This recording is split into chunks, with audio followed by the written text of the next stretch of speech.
नमस्कार दोस्तों, मेरे स्वास्थ्य चैनल में आपका स्वागत है। आज के वीडियो में मैं जितिया व्रत की 5 कथाएं सुनाऊंगी जो इस प्रकार हैं। पहला कहानी सुखिया और दुखिया की कथा है। 2 सहेलियां थीं, सुखिया और दुखिया। दोनों ने जितिया व्रत का संकल्प लिया। दुखिया निर्धन थी, घर में खाने का कुछ नहीं था, फिर भी उसने नियम पूर्वक उपवास किया और बिना अन्न जल ग्रहण किए भगवान से प्रार्थना की। सुखिया के पास सब साधन थे, लेकिन उसे भूख लग गई और उसने व्रत का नियम तोड़कर चोरी छिपे भोजन कर लिया। समय बीतने पर सुखिया की संतान स्वस्थ और दीर्घायु सुखी हुई। सुखिया की संतानें अकाल मृत्यु को प्राप्त हुई। इस कथा से शिक्षा मिलती है, व्रत नियम और श्रद्धा से करना चाहिए। जितिया माता की जय, जितमोहन बाबा की जय। अब मैं दूसरी कहानी सुनाने जा रही हूँ, जो चील और मछली की कथा है। एक समय चील और मछली ने भी संतान की रक्षा के लिए जितिया व्रत करने का निश्चय किया। मछली ने पूरे नियम से व्रत किया, कुछ भी अन्न जल ग्रहण नहीं लिया। चील को भूख बर्दाश्त न हुई और उसने व्रत भंग कर दिया। परिणाम स्वरूप मछली की संतानें सुरक्षित रही, चील की सारी संतानें मर गई। यह कथा व्रत में संयम और नियम का महत्व सिखाती है। जितिया माता की जय, जितमोहन बाबा की जय। अब मैं इसके बाद तीसरी कहानी सुनाने जा रही हूँ, जो राजा और रानी की कहानी है। एक राजा और रानी की कोई संतान नहीं थी, वे बहुत दुखी रहते थे। राजा के एक बुजुर्ग ब्राह्मण ने उन्हें सलाह दी, रानी के जितिया व्रत करे तो संतान की सुख मिलेगा। रानी ने पूरी बुद्धि विधान और श्रद्धा से व्रत किया। कुछ समय बाद ब्राह्मण की कृपा से रानी के पुत्र की प्राप्ति हुई। वह पुत्र बलवान और दीर्घायु हुआ और राज्य सुख समृद्धि से भर गया। इस कथा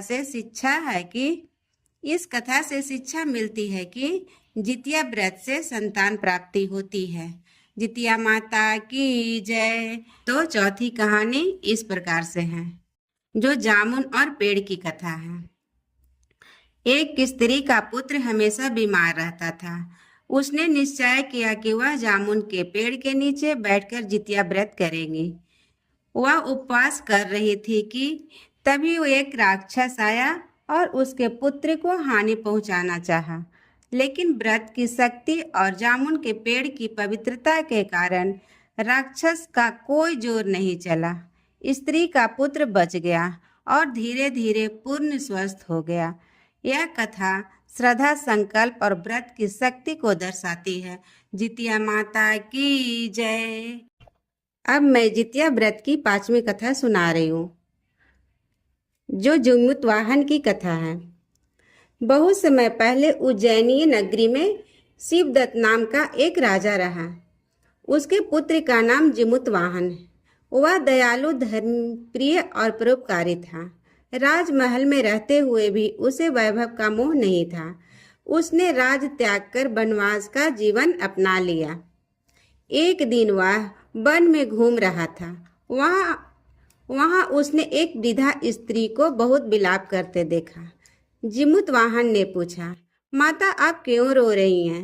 वृद्धा ने कहा, बाबा हम नागवंश के लोग हैं। प्रतिदिन गरुड़ एक नागवंशी बालक को भोजन बनाता है। आज मेरी बारी आई है। मैं अपने इकलौते पुत्र को बलि के लिए भेज रही हूँ, इस कारण से रो रही हूँ। जमुतवाहन यह सुनकर करुणा से भर गया। उसने वृद्धा से कहा, माता आप चिंता मत कीजिए, आपके पुत्र की जगह मैं स्वयं बलि के लिए जाऊंगा। वह नागपुत्र का वस्त्र पहनकर गरुड़ के स्थान पर बैठ गया। थोड़ी ही देर में गरुड़ आया। उसने जितवाहन को देखा और पकड़ ले जाने का लगा। जमुतवाहन शांत भाव से चल पड़ा। गरुड़ ने आश्चर्य से पूछा, तू कौन है?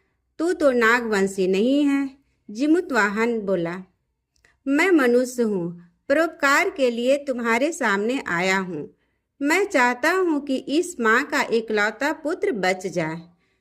गरुड़ जितवाहन की त्याग और करुणा देखकर द्रवित हो गया। उसने कहा, वत्स, मेरे इस महान बलिदान से मैं प्रसन्न हूँ। आज से मैं नागवंशी के किसी भी पुत्र को नहीं खाऊंगा, बस संतानें सुरक्षित रहेंगी। इस प्रकार जितवाहन के त्याग से नागवंशी की संतानें की रक्षा हुई। तभी यह जितिया व्रत प्रचलित हुआ। जो माता इस व्रत को नियम पूर्वक करती हैं, उनकी संतानें दीर्घायु और निरोग और सुखी होती है। जय माता दी। आशा करती हूँ जितिया की पांचों कहानी आपको पसंद आई होगी। तो वीडियो को लाइक करें, ज़्यादा से ज़्यादा शेयर करें और मेरे स्वास्तिक चैनल को सब्सक्राइब करें। जय माता दी।